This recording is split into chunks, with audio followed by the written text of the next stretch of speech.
kullum ni a gajiya ma nake alƙuran zama zan a ƙasa.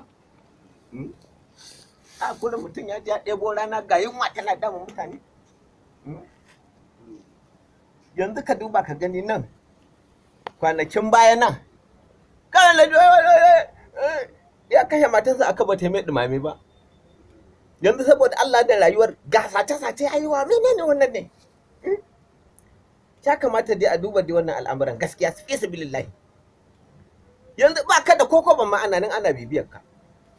Aka da koko ban ma daga haka nan da kasa take. Sace-sace yayi yawa, kashe-kashe yayi yawa.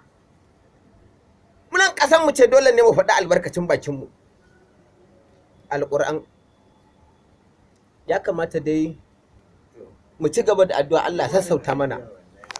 Allah ya gyara mana. Amma to bari da na je wajen shugaban kasa in bai shawara ko zai ji. Assalamu alaikum. A karama kallah Malam Aminu. Ina zuwa haka ma. Ai sauri na yanzu ma na dan jannan wajen Hajiya wannan mai dan wake. To na je na dan dibi dan waken ne. To kuma nake sauri in je gida saboda mai ɗakin tawa ba ta dan jin daɗi. Ko da ke koma tana dan jin daɗin kayan abincin ya ƙare. Ya ƙare. To ba ya ƙare. Saboda haka zan je ɗauko jakata ne zan je sauri nake zan tafi Abuja don shugaban ƙasa. Shugaban ƙasa ya kira ka kenan. To magana naɗin ministoci to duk kakanninmu aka naɗa ba iyayenmu ma balle sa'anninmu kuma an ce gwamnatin nan da matasa a ciki.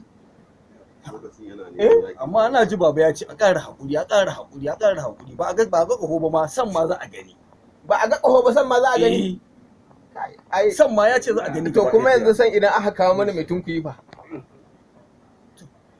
Za a iya kawo mana mai tunfi. To, da tijani ban san yadda za a ba yanzu can dai kace za ka tafi. Bari in shiga in ɗauko jakata in fito. Allah ya kiyaye waɗannan mutane waɗannan kana taɓa su nan gaba waɗannan shugaban ƙasa Allah ya raba ka da irin waɗannan dai.